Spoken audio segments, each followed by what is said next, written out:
বাচ্চাটার পায়ে খুব ব্যথা হয়েছে, হাঁটতে পারছে না, পা ফেলে শুয়ে আছে। এই যে এই পাটায় ব্যথা হয়েছে, ওষুধ লাগানো হয়েছে। এখন চুপচাপ শুয়ে আছে, একটা পা তুলে তুলে হাঁটছে। আমার সোনা বাচ্চাটা খুব শরীরটা খারাপ করেছে গো। আমার বাবুটার খুব শরীর খারাপ, পাটা খুব ব্যথা হয়েছে। কি হয়েছে কে জানে। আমার বাবু চুপচাপ একেবারে, আজকে কোনো সারা শব্দ নেই। ওর ভীষণ পায়ে ব্যথা, ও এখন লেংচে লেংচে না আমার সঙ্গে যায়, এটাই ভাবছি।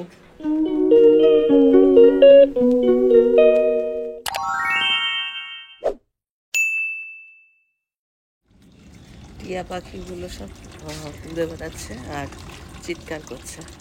Good morning. একদম সকাল সকাল ছাদে চলে এসেছি। এখন ওই বাজে হচ্ছে 7:45। আর গাছে অনেক জবা ফুল ফুটেছে, দেখো এখানে অনেক জবা ফুল ফুটেছে, সাদা, লাল আর গোলাপি, এই 3 কালারের আজকে ফুটেছে। গাছে একটু জল দেবো, দিয়ে তারপরে নিচে যাব, বাকি ঘরের কাজকর্ম শুরু করবো। অনেকক্ষণ লাগবে জল দিতে। গাছপালাগুলো আবার ঠিকঠাক করা হচ্ছে। এদিকে নাক চাপাও ফুটেছে। আজকে ফুলগুলো দেখিয়েই দিচ্ছি আগে আগে।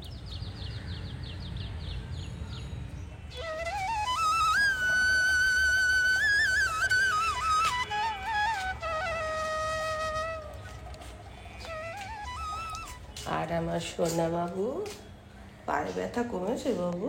ওলে বাপালে, ওলে বাপালে, বাবু পায়ে ব্যথাটা কমেছে সোনা? একটু কমেছে।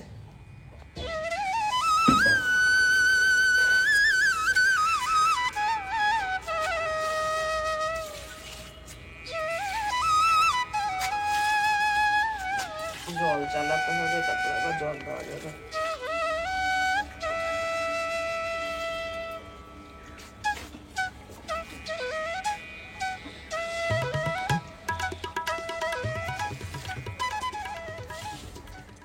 কালকে শ্রেয়ার জন্মদিন, তাই আজকে বেশ কিছু জিনিস বাজার করে আনা হলো। কালকে কয়েকজনকে বলবো। আজকে হচ্ছে 8 তারিখ। আর ব্লগ যে কবে আসবে তা জানি না, এডিট করার সময় করতে পারছি না। তো কি কি বাজার এনেছে দেখি। বলে দিয়েছি তো, মুখে বলেছি, এবার লিখে দিলে ভালো হতো। সবজি বাজার আগে কি এনেছে দেখি। পটল এনেছে,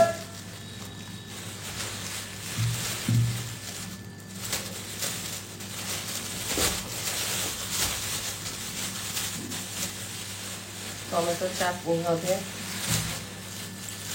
আমি সব তো খেজুরও করেছিলাম, জানি এনেছি কিনা। টমেটো, পেয়ারা এনেছে, শ্রেয়া ভালোবাসে। পেয়ারা এনেছে দুটো। আমি এখানে সেইটাতে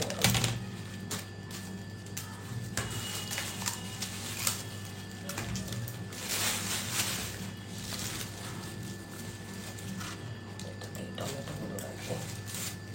আচ্ছা, এখানে আছে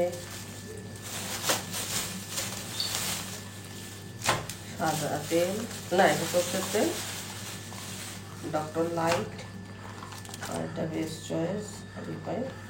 এটা হচ্ছে কি হিমানির। তো একটা সাদা তেল আর একটা সর্ষের তেল। আচ্ছা, এখানে ঘি এনেছে, ঘি, দুধ, এখানে স্যাফরন রয়েছে, এলাচ,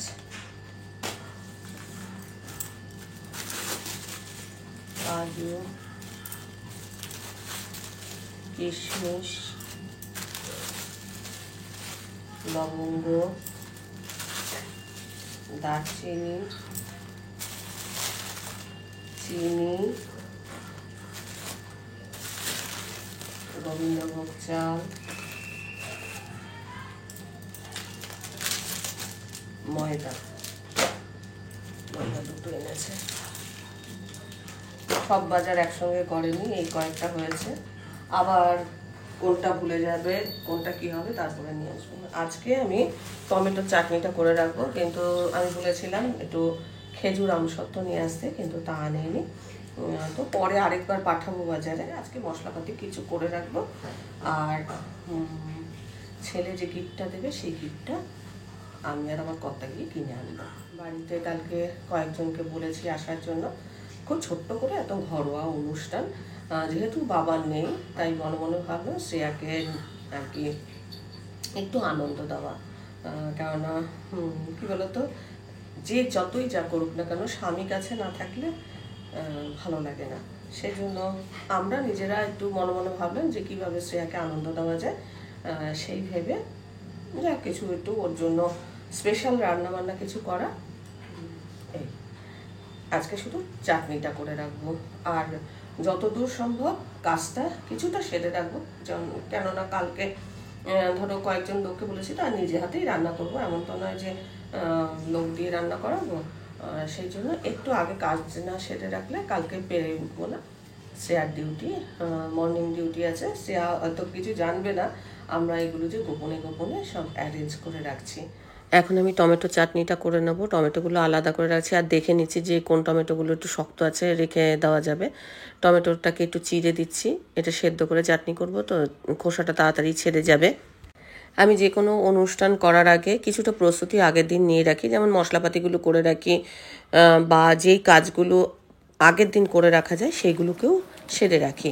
দেখো কিশমিশ এনেছে, কাজু এনেছে, এগুলোকে কৌটোর মধ্যে ভরে রাখছি, কেননা কালকে ধরো এই কাজগুলো যদি আমি করতাম তাহলে অনেক অসুবিধা হতো। কাজু কিশমিশ ভিজিয়ে রাখলাম, এটা চাটনিতে দেবো। এলাচ থেতো করে রাখছি, কেননা জন্মদিন মানেই আমাদের পায়েসে এলাচ লাগবে, থেতো করা হলো। কালকে এই যে কাজগুলো আমাকে করতে হবে না। এদিকে মশলাপাতি যেগুলো ধরো ফুরিয়ে গেছে সেগুলোকে একেবারে গুছিয়ে রাখছি, তার কারণ এগুলো যদি হাতের কাছে কালকে আমার থাকে তাহলে কাজ করতে আমার সুবিধা হবে। মশলার বাক্সে মশলা রেখে দিয়েছি, আর এই গোলমরিচটা একটুখানি দেখলাম কেমন হয়ে গেছে, রোদে দিলাম, জায়গায় তুললাম। এদিকে গুঁড়ো মশলা যা যা এনেছে সেগুলোকেও আমি প্যাকেট কেটে কেটে ভরে রাখছি। এইগুলো কি আগে রেডি করা রইল আমার, কালকে যদি ধরো অনেক লোকের ব্যাপার তো অল্প অল্প মশলাতে হবে না। কৌটোর মধ্যে দেখলাম অল্প অল্পই মশলা আছে, এবার এই মশলাটুকুতে তো হবে না, যার জন্য সব ভরে ভরে রাখছি আর কিছুটা কাজ এগিয়ে রাখছি। তোমরা কি করো? তোমাদের ধরো কোনো অনুষ্ঠান যদি থাকে বাড়িতে, তাহলে তোমরা কি আগের দিন এরকম গুছিয়ে রাখো? আমার মনে হয় এরকম গুছিয়ে রাখলে কাজ করতে সুবিধা হবে। দেখো টমেটোগুলো সেদ্ধ হয়ে গেছে, এখন প্রেশার কুকার থেকে নামিয়ে টমেটোগুলোকে আমি ঠান্ডা করতে দিলাম, আর একদিকে ভাজা মশলা করছি। ভাজা মশলার মধ্যে এখানে মৌরি আর জিরে রয়েছে, মৌরির ভাগটা একটুখানি বেশি আছে, জিরের ভাগটা একটু কম আছে। শুকনো খোলায় এটা নেড়ে নিচ্ছি, আর সামান্য ঝালের জন্য শুকনো লঙ্কা একটা দিয়েছি, বেশি না, এর গন্ধটা তো বেশ ভালো লাগবে। এদিকে বর্ষার জন্য নুন একদম রাখছিলাম না, এই কাঠের যে নুনদানিটা এর মধ্যে যদি নুন রাখি না তাহলে দেখতাম জল জল হয়ে যেত। সেই জন্য এখন ওয়েদারটা ভালো আছে বলে নুনটা রাখলাম। আর টমেটোটা ঠান্ডা হয়ে গেছে, খোসাটা ছাড়িয়ে নিচ্ছি, আর টমেটোটা একটু চটকে নেব, তাহলে ওই যে ধরো চাটনিটা একটু ঘন ঘন হবে। আর এর মধ্যে কাজু কিশমিশ, আমসত্ত্ব, খেজুর এগুলো দেব। তো আজকে এই চাটনির রেসিপিটা তোমাদের সঙ্গে শেয়ার করব। দেখো আমি কি কিপটে, চিপে চিপে সব জিনিস নিয়ে নিলাম, মানে খোসা থেকেও একটু বাদ দেবো না। যাই হোক, এই যে দেখো টমেটোর একটু জল জল রেখেছি, কেননা এই সেদ্ধ জলটা ফেলিনি। এই যে খেজুর কিশমিশ এই জলেতেই কিন্তু গাঢ় গাঢ় হবে। আর এগুলোকে একদম চটকে চটকে আমি মাখিয়ে নিচ্ছি। আর এগুলো তোমরা ছুরি টুরি দিয়েও করতে পারো, তবে আমার মনে হলো এইটা করতে সুবিধা, তাই এইভাবেই করে নিলাম। আর এই চাটনিটা খেয়ে মনে হবে যেন অনুষ্ঠান বাড়ির মতো চাটনিটা লাগবে। তো চাটনির এই যে টমেটোটা রেডি, আর এখন আমি শিলনোড়াতে এই ভাজা মশলাটা পিষে নিলাম। সকাল থেকে অনেক কাজ সারা হয়ে গেছে, যেমন চাটনির মোটামুটি সরঞ্জাম সব রেডি করে রেখেছি, ভাজা মশলা গুঁড়ো করে রাখলাম, টমেটোটা সেদ্ধ করে তার খোসা ছাড়িয়ে একটুখানি চটকে রাখলাম, কাজু আর কিশমিশের মধ্যে দেবো, সেটাও ভিজিয়ে রাখলাম। আর এখন ব্রেকফাস্ট করব। এটা হচ্ছে আগে তৈরি করা তরকা, রাজমা দিয়ে করেছিলাম, তো এটা দিয়ে মুড়ি খাবো আপাতত। এখন ব্রেকফাস্টটা এটা দিয়ে করে নিই, তারপরে বেলার দিকে আজকে সত্যি কথা বলতে কি বেশি কিছু রান্না বান্না করবো না। আজকে কিছুটা সরঞ্জাম রেডি করে রাখবো, আর ওইগুলোর মধ্যে থেকেই যা খাবার খাবো, যেমন চাটনিটা তো থাকবেই, মাছ রয়েছে, ইলিশ মাছ কালকে করেছিলাম, সেই ইলিশ মাছ আছে। এই বাক্সটার মধ্যে আমার গোটা মশলা থাকে। আর আমার কথা দ্বিতীয়বার বাজারে গেছে, এবার নিয়ে এসছে হচ্ছে চিংড়ি। দুজনে মিলে চিংড়িটা ছাড়িয়ে রাখছি। আর চিংড়িটা ধরো কোনো একটা পদে দেওয়া হবে, কি পদ তোমরা দেখি গেস করে বলতে পারো কি না, আমি দেখব। বাজার তো তোমরা কিছুটা দেখে নিয়েছো, তো চিংড়ি দিয়ে কী করা যেতে পারে তোমরা কমেন্ট বক্সে কমেন্ট করো। চিংড়িটা আমি এখন নুন, হলুদ, কাঁচা সর্ষের তেল মাখিয়ে ডিপে রেখে দিলাম। খেজুর,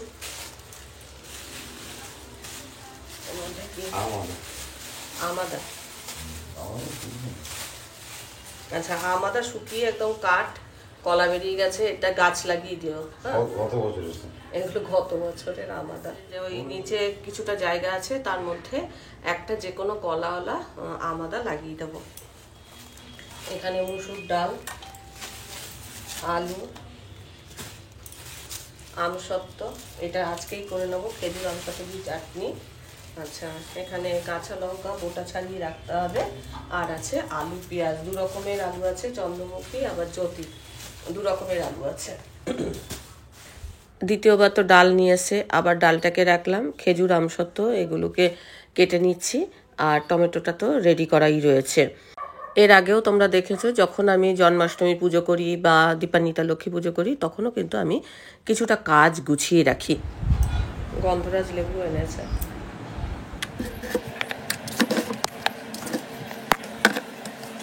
তেঁতুলের পাল্প দিলাম। এখন নুন দিয়ে দেবো, আর কাজু কিশমিশ যেগুলো ভিজিয়ে রেখেছিলাম সেগুলো দিয়ে দিলাম। কাজুটা না আমি ভিজিয়ে রাখি, ধরো গোটা কাজু যদি হয়, ভেতরে কিন্তু অনেক সময় পোকা থাকে, ভিজিয়ে তাকে দুভাগ করে দেখে নিও, পোকা থাকলে পোকা আর কি পরিষ্কার করে নেওয়া যাবে। আর খেজুর আমসত্ত্বগুলো দিয়ে দিয়েছি, চিনি দিয়ে দিয়েছি, কোনো ফোড়ন টোড়ন কিচ্ছু দিইনি কিন্তু, চিনি টিনি দিয়ে মানে এটা যেরকম যে যেরকম খেতে পছন্দ করে সেই অনুযায়ী চিনিটা দিয়েছি। আর এটা হচ্ছে আমাদা, আমাদাটা গ্রেট করে দেবো, এইটা দিলে না মানে খুব সুন্দর একটা সেন্ট হয়।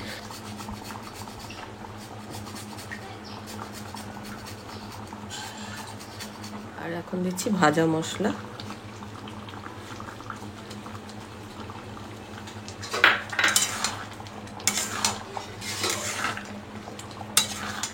তোমরা যদি এই রেসিপি ট্রাই করো, অবশ্যই কমেন্ট বক্সে কমেন্ট করে জানাবে তোমাদের কেমন লেগেছে। আর একটু পাতলা পাতলা করে অবশ্যই নামাবে, ঠান্ডা হলে কিন্তু এটা গাঢ় হয়ে যাবে।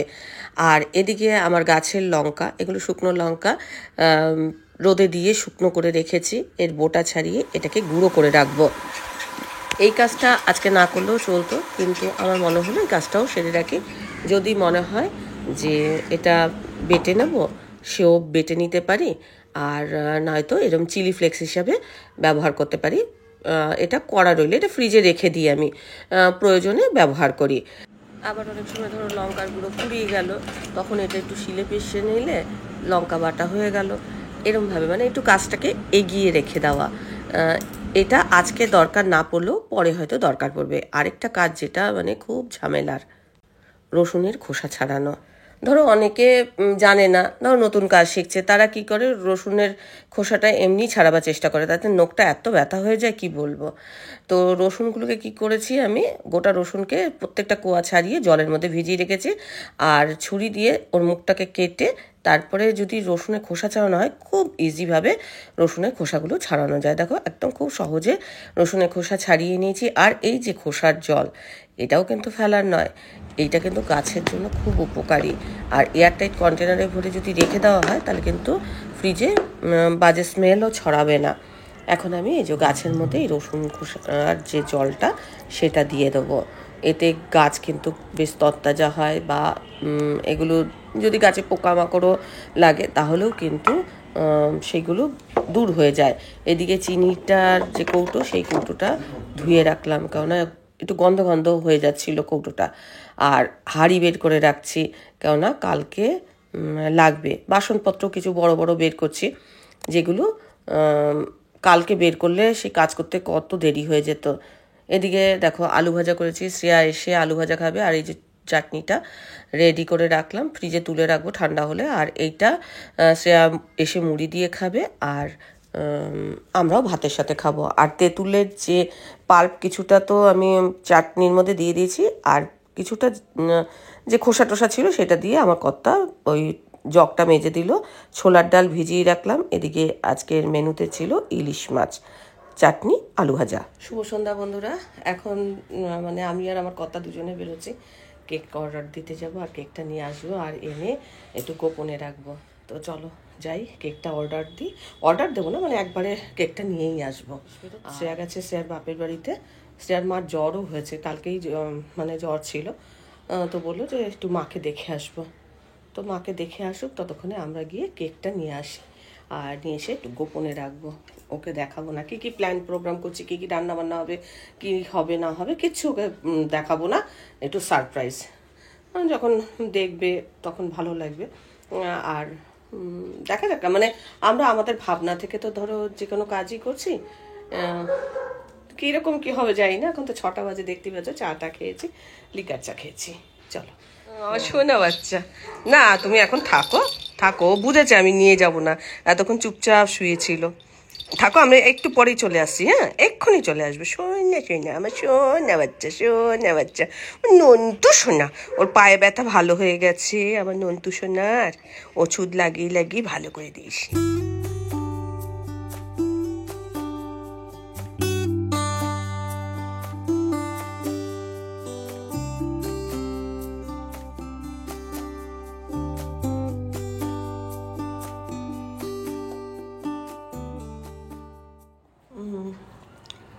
এটা বৌদি পাঠিয়েছে। ছোলার ডাল সেদ্ধ করেও ছোলার ডাল করলাম না।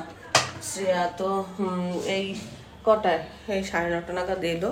তো ওর জন্য এক পিস তো মাছ ছিল, আলু ভাজা করে রেখেছিলাম, দিয়ে বৌদিটা কাবাব দিয়েছিল, সেই কাবাব রয়েছে। ছোলার ডালটা এমনি সেদ্ধ করে রাখলাম, নাহলে নষ্ট হয়ে যেত। কালকে দেখা যাবে ছোলার ডালটা কী করি। আর